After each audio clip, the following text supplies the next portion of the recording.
Hi all, മറ്റൊരു വീഡിയോയിലേക്ക് സ്വാഗതം. ഇന്നത്തെ വിഷയം എന്ന് പറയുന്നത് KMS കുറിച്ചിട്ടാണ്. എന്താണ് KMS? Knowledge management system. ഈ അടുത്തൊരു വ്യക്തി എന്നോട് ചോദിച്ചു, ലിബിൻ യൂട്യൂബ് ചാനൽ തുടങ്ങിയിട്ട് അല്ലെങ്കിൽ ട്രെയിനിങ് മേഖലയിലേക്ക് വന്നിട്ട് അറൌണ്ട് എത്ര വർഷമായെന്ന് ചോദിച്ചു. ഞാൻ പറഞ്ഞു ഒരു 3 വർഷം മുതൽ 4 വർഷം വരെ. ശരിക്കും ട്രെയിനിങ് മേഖലയിലേക്ക് എൻഗേജ്ഡ് ആയിട്ട് 4 വർഷത്തോളമായി. എന്നിരുന്നാൽ പോലും യൂട്യൂബ് നമ്മൾ പ്രോപ്പർ ആയിട്ട് മെയിൻറ്റെയിൻ ചെയ്ത് തുടങ്ങിയിട്ട് 3 വർഷത്തോളമായി എന്ന് പറഞ്ഞു. അപ്പൊ എന്നോട് ചോദിച്ച ചോദ്യം, ട്രെയിനിങ്ങിനും അതുപോലെ തന്നെ ഈ പറഞ്ഞിരിക്കുന്ന യൂട്യൂബ് ചാനലിലും കൺസിസ്റ്റന്റ് ആയിട്ടുള്ള രീതിയിൽ യൂട്യൂബിൽ വീഡിയോസ് ചെയ്യാറുണ്ട്, ട്രെയിനിങ്ങിന് ഡിഫറെന്റ് ആയിട്ടുള്ള ടോപ്പിക്കുകൾ സെറ്റ് ചെയ്യാറുണ്ട്. അപ്പൊ ഈ ടോപ്പിക്കുകളൊക്കെ എങ്ങനെയാണ് ഫൈൻഡ് ഔട്ട് ചെയ്യുന്നത് എന്നുള്ളത് ചോദിച്ചു. ഇപ്പോൾ ട്രെയിനിങ്ങിന്റെ ഒരു സിറ്റുവേഷനും അതിന്റെ ബാക്കിയുള്ള കാര്യങ്ങളൊക്കെ നോക്കുകയാണെങ്കിൽ നമ്മൾ സെൽഫായിട്ടുള്ള ഒരുപാട് സ്റ്റഡീസ്, ഒരുപാട് കാര്യങ്ങൾ നമ്മൾ അപ് ടു ഡേറ്റ് ആവേണ്ടതും, അല്ലെങ്കിൽ ഒരുപാട് കാര്യങ്ങൾ ഇപ്പോൾ വീഡിയോസിനായിക്കോട്ടെ അതും ബാധകമാണ്. എന്നിരുന്നാൽ പോലും അതിൽ തന്നെ എൻഗേജ്ഡ് ആയിട്ട് ഒരുപാട് പ്രിപ്പറേഷൻസ് നടത്താനുണ്ട് ട്രെയിനിങ്ങിന്റെ കാര്യത്തിൽ. അത് നമുക്കൊന്ന് മാറ്റി വെക്കാം. മെയിൻ ആയിട്ട് ചോദിച്ചത്, മന്ത്ലി അറൌണ്ട് ഏകദേശം ഒരു 14-15ഓളം വീഡിയോസ് ഡിഫറെന്റ് ടോപ്പിക്കുകൾ LBN ടോക്സിൽ ഒരുപാട് വർഷങ്ങളായിട്ട് അപ്ലോഡ് ചെയ്തുകൊണ്ടേ ഇരിക്കുന്നുണ്ട്, ഇത്രയും വർഷങ്ങളായിട്ട് ചെയ്തുകൊണ്ടിരിക്കുന്നുണ്ട്. അപ്പൊ അതിന് മാത്രം ടോപ്പിക്കുകൾ ലിബിന് എങ്ങനെയാണ് കിട്ടുന്നത്? അപ്പൊ ലിബിന്റെ നോളജ് സോഴ്സ് എവിടെയാണ്? ഇതായിരുന്നു വളരെ വിശദമായിട്ടുള്ള ഒരു ചോദ്യം. അപ്പോൾ അതിന്റെ ഉത്തരമാണ് KMS. ഞാൻ ഓൾറെഡി പറഞ്ഞു, നോളജ് മാനേജ്മെന്റ് സിസ്റ്റം. എന്താണ് നോളജ് മാനേജ്മെന്റ് സിസ്റ്റം? ഞാൻ നെറ്റ്വർക്ക് മാർക്കറ്റിംഗ് ഇൻഡസ്ട്രിയിലേക്ക് വന്ന ആ ഒരു സമയം തൊട്ട് അറൌണ്ട് ഒരു 2015 കാലയളവ് തൊട്ട് തന്നെ ഞാൻ കീപ്പ് ചെയ്ത് പോകുന്ന 1-2 കാര്യങ്ങളുണ്ട്. 2 കാര്യങ്ങളും കണക്ട് ചെയ്തിരിക്കുന്നത് എന്റെ മൊബൈൽ ഫോൺ റിലേറ്റഡ് ആയിട്ടാണ്. എന്റെ മൊബൈൽ ഫോൺ, അതായത് നമുക്ക് എല്ലാവർക്കും നമ്മുടെ ഡെയിലി ലൈഫിൽ യൂസ് ചെയ്യുന്ന ഒരു സാധാരണ ഫോൺ അല്ലെ.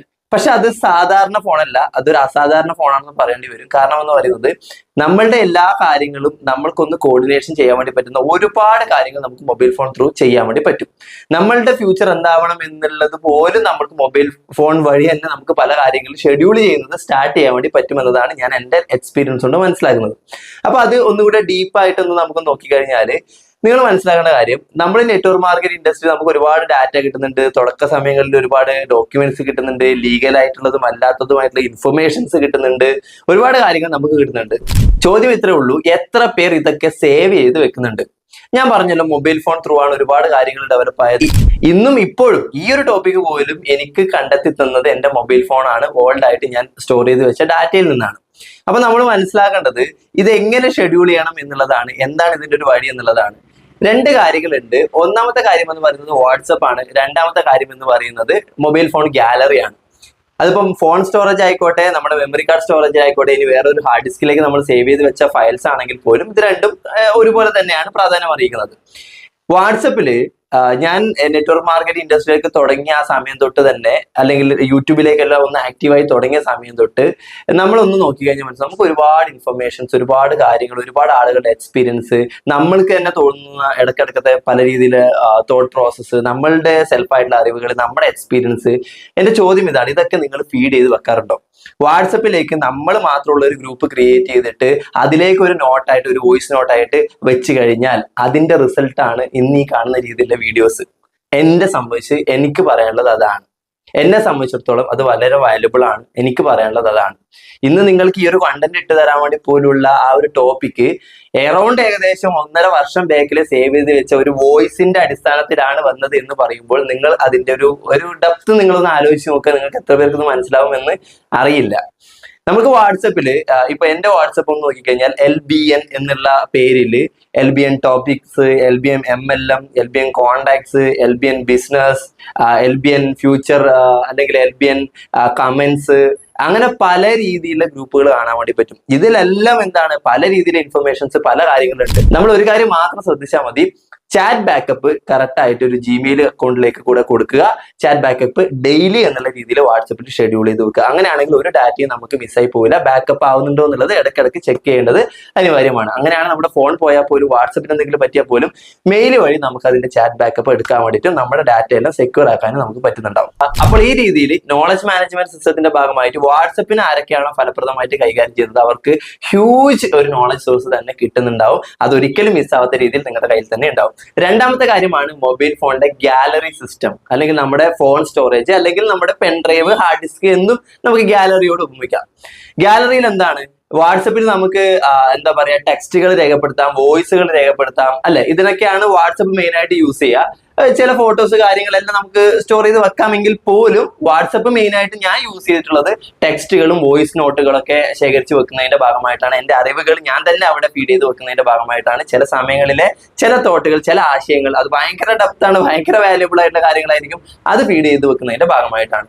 പക്ഷേ ഗാലറി എന്ന് പറയുമ്പോൾ നമുക്ക് ഫോട്ടോസ്, അതുപോലെ തന്നെ നമ്മളുടെ വീഡിയോസ് അല്ലെ, നിങ്ങളാണെങ്കിൽ എന്ത് ചെയ്യണം, നിങ്ങളുടെ കമ്പനിയുടെ അച്ചീവേഴ്സിന്റെ ഫോട്ടോസ്, വീഡിയോസ്, കമ്പനിയുടെ സൈറ്റ് എപ്പോഴും നമുക്ക് ഇന്റർനെറ്റുള്ള ഫെസിലിറ്റിയിൽ നമുക്ക് ചിലപ്പോൾ എത്താൻ വേണ്ടി പറ്റുന്നില്ല. പ്ലാൻ കൊടുക്കുന്ന സമയത്തൊക്കെ ചിലപ്പോൾ നമ്മുടെ കമ്പനിയുടെ ഫോട്ടോസും കാര്യങ്ങളും പ്രൊഡക്റ്റിന്റെ ഫോട്ടോസും കാര്യങ്ങളൊക്കെ കാണിച്ചു കൊടുക്കണമെങ്കിൽ നെറ്റ്വർക്കോ കാര്യങ്ങളോ ഇല്ലെങ്കിൽ നമുക്ക് സൈറ്റിലേക്ക് പോലും കയറാൻ വേണ്ടി പറ്റില്ല. അപ്പൊ നമ്മൾ എന്താ ചെയ്യുക, ഗാലറിയിൽ നിന്ന് എടുത്തിട്ട് കാണിച്ചു കൊടുക്കണം. ഫർദർ ഒരു വഴി നമ്മൾ കണ്ടെത്തണം. ഞാനീ പറയുന്നത് എത്രത്തോളം ആളുകൾക്ക് ഉപകരിച്ചിട്ടുണ്ടാവും എന്നുള്ളതൊന്നും എനിക്കറിയില്ല, എനിക്ക് ഒരുപാട് ഉപകരിച്ചിട്ടുണ്ട്. അപ്പൊ ആ രീതി നോക്കിക്കഴിഞ്ഞാൽ ഗാലറിയില് നമ്മുടെ കമ്പനി റിലേറ്റഡ് ആയിട്ടുള്ള കാര്യങ്ങൾ, നമ്മുടെ ഫേം റിലേറ്റഡ് ആയിട്ടുള്ള കാര്യങ്ങൾ, ഇൻഡസ്ട്രി റിലേറ്റഡ് ആയിട്ടുള്ള ഇൻഫർമേഷൻസ്, വീഡിയോസ്, അച്ചീവേഴ്സ്, ഫോട്ടോസ്, ഒരുപാട് ഇൻഫർമേഷൻസ് കാര്യങ്ങളൊക്കെ വരും. വാട്സപ്പിൽ പിന്നെ വേറെ കാര്യങ്ങൾ ഷെഡ്യൂൾ ചെയ്യാൻ വേണ്ടി പറ്റുന്നത് എന്താ, യൂട്യൂബ് വീഡിയോസിന്റെയും ഇൻസ്റ്റാഗ്രാം വീഡിയോസിന്റെ ഒക്കെ ലിങ്കുകൾ, അതൊന്നും നമുക്ക് പെൻഡ്രൈവിൽ സ്റ്റോർ ചെയ്ത് വെക്കാൻ വേണ്ടി പറ്റുമായിരിക്കാം, മേ ബി കുറച്ച് ലിമിറ്റേഷൻസ് ഉണ്ട്. പക്ഷേ എന്നിരുന്നാൽ പോലും വാട്സപ്പിൽ അത് ഈസിലി നമുക്ക് സേവ് ചെയ്ത് വെക്കാൻ വേണ്ടി പറ്റും, കോപ്പി പേസ്റ്റ് ചെയ്ത് വെക്കാൻ വേണ്ടി പറ്റും. ലിങ്കുകളൊക്കെ അല്ലെ, ഷെയർ ചെയ്യാനും എളുപ്പം വാട്സപ്പ് തന്നെയാണ്. അപ്പൊ അങ്ങനെയാണെങ്കിൽ എല്ലാത്തിനും അതിൻ്റെതായിട്ടുള്ള ഒരു ചാൻസ് ഉണ്ട്. ആ ചാൻസിനെ ഉപയോഗിക്കുന്നുണ്ടോ, അതാണ് നിങ്ങളുടെ നോളജ് മാനേജ്മെന്റ് സിസ്റ്റത്തിന്റെ ഭാഗമായിട്ട് മാറുന്നത്. നോളജ് മാനേജ്മെന്റ് സിസ്റ്റത്തിന്റെ ഭാഗമായിട്ട് മാറുന്നത് എന്ന് പറയുമ്പോൾ നമ്മൾ മെയിൻ ആയിട്ട് ശ്രദ്ധിക്കേണ്ടത് ഇത്രയേ ഉള്ളൂ. ഈ പറഞ്ഞിരിക്കുന്ന വാട്സപ്പ് ആയിക്കോട്ടെ, ഈ പറഞ്ഞിരിക്കുന്ന മൊബൈൽ ഫോൺ ഗാലറി ആയിക്കോട്ടെ, അല്ലെങ്കിൽ ഹാർഡ് ഡിസ്ക്, പെൻഡ്രൈവ്, ചിപ്പ്, എന്തും ആയിക്കോട്ടെ, അത് പ്രോപ്പർലി നമ്മളുടെ നോളജ് സോഴ്സിനെ ഫീഡ് ചെയ്ത് വെക്കുക, റെക്കോർഡ് ചെയ്ത് വെക്കുക. അതൊരിക്കലും മിസ്സായി പോകാതിരിക്കാൻ വേണ്ടി നമ്മൾ ശ്രദ്ധിക്കുക. അപ്പൊ ആ രീതിയിൽ നിങ്ങൾ ഇന്ന് തൊട്ട് തുടങ്ങുന്ന പല കാര്യങ്ങളും ആയിരിക്കും ഭാവിയിലേക്ക് നിങ്ങൾക്ക് ഉപകാരപ്പെടുക. ഞാൻ ഏതൊക്കെയോ വീഡിയോയിൽ പറഞ്ഞിട്ടുണ്ടെന്ന് തോന്നുമ്പോൾ നമ്മുടെ സൺഡേ വൈബ്, എല്ലാ ഞായറാഴ്ചയും ഒരു വീഡിയോ അല്ലെങ്കിൽ ഒരു മിനിറ്റിന്റെ വീഡിയോ, ഒരു മിനിറ്റിൽ താഴെയുള്ള വീഡിയോ ഒക്കെ അപ്ലോഡ് ചെയ്ത് പോകുന്ന ഒരു സീരീസ് ആണ്. 23 വർഷം സൺഡേ വൈബ് ചെയ്യേണ്ട ടോപ്പിക്സ് ഓൾറെഡി എന്റെ കയ്യിലുണ്ട് എന്ന് ഞാൻ എന്റെ പല ട്രെയിനിങ് പ്രോഗ്രാമുകളിലും പറഞ്ഞ ഒരു കാര്യമാണ്. അപ്പൊ എല്ലാവർക്കും അത്ഭുതമാണ്, 23 വർഷത്തേക്കുള്ള റെക്കോർഡ് അല്ലെങ്കിൽ അതിന്റെ ടോപ്പിക് സീരീസ് നിന്റെ കയ്യിലുണ്ടെന്ന് പറയുമ്പോൾ നീ എത്രത്തോളം എൻഗേജ്ഡ് ആണ് ആ ഒരു ഇൻഫർമേഷന്റെ കാര്യത്തിൽ എന്നുള്ളത്. വളരെ ശരിയാണ്, ഞാൻ എത്രത്തോളം എൻഗേജ്ഡ് ആണ്, അതിന്റെ റിസൾട്ട് എനിക്ക് കിട്ടിയിട്ടുണ്ട്, കിട്ടിക്കൊണ്ടിരിക്കുന്നുണ്ട് എന്നുള്ളതാണ്. ഇനിയിപ്പോ നിങ്ങളിലേക്ക് പല കാര്യങ്ങളായിട്ട് വരാനും പോകുന്നുണ്ട്. ഇന്ത്യൻ നെറ്റ്വർക്ക് മാർക്കറ്റിംഗിൽ തന്നെ അല്ലെങ്കിൽ കേരള നെറ്റ്വർക്ക് മാർക്കറ്റിംഗ് ഇൻഡസ്ട്രിയിൽ തന്നെ ഫസ്റ്റ് ടൈം ആയിട്ട് നമ്മൾ പല കാര്യങ്ങളും ഇനിയും ചെയ്യാൻ വേണ്ടി പോകുന്നുണ്ട്. ഒന്നും അവസാനിപ്പിച്ചിട്ടില്ല, എല്ലാം തുടങ്ങുന്നതേ ഉള്ളൂ എന്നുള്ളതും കൂടിയാണ് ഈ ഒരു വീഡിയോയിലൂടെ ചെറുതായിട്ട് ഓർപ്പിക്കാനുള്ളത്. അപ്പൊ അതിന്റെ റിസൾട്ട് നിങ്ങൾ എന്തായാലും കാണും, നിങ്ങൾക്ക് കാണിച്ചു തരും. കാണിച്ചു തന്നുകൊണ്ട് തന്നെയായിരിക്കും നമ്മൾ പല കാര്യങ്ങൾ ഷെഡ്യൂൾ ചെയ്യുന്നുണ്ടാവുക. Okay, thank you. Knowledge management system അത്രയും വലുതാണ്. ഇത്തരത്തിലുള്ള കാര്യങ്ങൾ നിങ്ങൾ ഓർത്തു വെക്കുക, ഫീഡ് ചെയ്ത് വെക്കുക, റെക്കോർഡ് ചെയ്ത് വെക്കുക.